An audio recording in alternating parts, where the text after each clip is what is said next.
Chapter 11, When Family Speaks. The track hadn't been released yet. It hadn't touched streaming platforms, hadn't been burned onto CDs or uploaded to SoundCloud. But in Harlem, word traveled faster than radio. By the middle of the week, people were already talking. Josh and that poet girl had cooked something in the studio. Something different. Something fire. Micah didn't want to believe the gossip mill could reach her family, but Thursday night proved her wrong. Her phone buzzed with a text from her brother Malik while she was buried in the library, struggling through a rough draft. "Malik, need to talk. Tonight.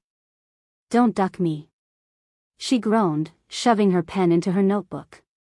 That was Malik's tone when he wasn't playing around. By the time she got back to her mom's apartment, the smell of frying onions and cornbread filled the air. Comfort food. But the mood at the table was anything but comforting. Her mother sat with arms folded, lips pressed tight. Malik leaned against the counter, eyes narrowed. Even her cousin Shanice was there, scrolling her phone like she had receipts ready to pull up. Micah froze in the doorway. "What's going on?" Malik barked a laugh. "You tell us. What's this I hear about you laying down tracks with Dirty Red?" Her stomach flipped. "Who told you that?" "Everybody," Shanice said without looking up. "Harlem ain't that big, cuz. Word's out. Folks saying you two got a song that could blow up." Micah dropped her bag onto the floor. "It's not like that. It's just one track. We were in the studio, and..." Her mother slammed a pot lid down harder than necessary. "Micah, you're supposed to be studying, not playing at being some rapper's sidekick." "I'm not his sidekick," Micah snapped before she could stop herself. "I wrote part of it. My words are on it." The silence that followed was deafening. Her mother turned slowly, eyes sharp. "Your words? On a rap track?" "Yes." Micah lifted her chin. "Because it mattered. Because it was honest." Her mother shook her head, incredulous. "Baby, poetry is one thing. But this?" She gestured with the spoon in her hand. "This is messy. You're already stepping into his drama, and now you're letting him pull you into his world? What happens when he doesn't blow up? What happens when he does, and forgets all about you?" Micah's chest burned. "You don't know him. He's not like that." Malik scoffed. "Micah, open your eyes. Guys like Josh? They say whatever you want to hear in the moment. Meanwhile, you got professors doubting you, a degree hanging by a thread, and now you're out here chasing studio dreams that ain't even yours." She bit her lip hard, fighting the sting in her eyes. "It is mine. My words matter. My voice matters. For once, I wasn't just writing in a notebook nobody reads. I was part of something alive." Her cousin Shanice looked up then, curiosity softening her usual sharpness. "Is it good? The track?" Micah hesitated, then nodded. "It's more than good. It's real." After dinner dissolved into silence and side eyes, Micah slipped into her old room, collapsing onto the bed. Her mother knocked softly a few minutes later. "Can I come in?" Micah sighed. "Yeah." Her mom sat on the edge of the bed, smoothing her skirt. For a long moment, she said nothing. Then, "You remind me of myself when I was your age." Micah blinked. "What?" Her mom smiled faintly, but it didn't reach her eyes. "I fell for a boy with big dreams.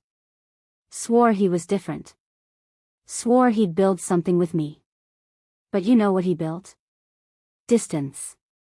Promises he couldn't keep." Micah swallowed hard. "Josh isn't him." Her mom cupped her hand gently. "I just don't want to see you break the way I did." Tears pricked Micah's eyes, but she shook her head. "I'm not breaking, Mama. I'm choosing. And I know it looks messy to you, but when I'm with him, it feels right." Her mom studied her for a long time, then sighed. "Just promise me you'll be careful." Promise me you won't lose yourself trying to save him.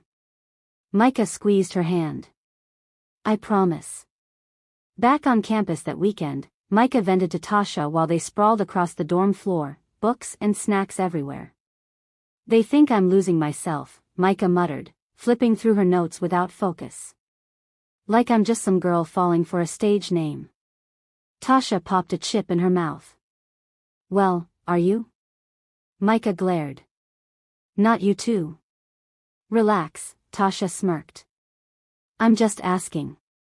Because from where I sit, you've been writing more fire in the past few weeks than you did all semester. That doesn't sound like losing yourself to me. That sounds like finding it. Micah blinked, caught off guard. Tasha shrugged. Your family's scared 'cause they don't get it. They don't get him. But me? I saw your face when you came back from that studio. You looked alive. Maybe the problem ain't him. Maybe it's that you're finally chasing what you want, and it scares the hell out of them. The words lingered long after the conversation ended. That night, Micah called Josh. Rough week, he asked, hearing the exhaustion in her voice. You could say that, she murmured. Malik's pissed, my mom's worried, and my cousin thinks I've lost my mind. Josh sighed. Yeah, Dre warned me this might happen. Folks always got opinions. Especially when they don't see the whole picture. Well, right now, they only see me falling for a rapper with baggage. There was silence on the line. Then Josh said softly, then let me show them I'm more than that. Let me show you. Her chest tightened. How? You'll see. But first, his smile was audible. Next time we're in the studio, we ain't just making a track. We're making a statement. Micah closed her eyes, a small smile tugging at her lips despite everything. Because no matter the noise, no matter the warnings, she wasn't ready to walk away. Not when the music, and the man behind it, felt like this.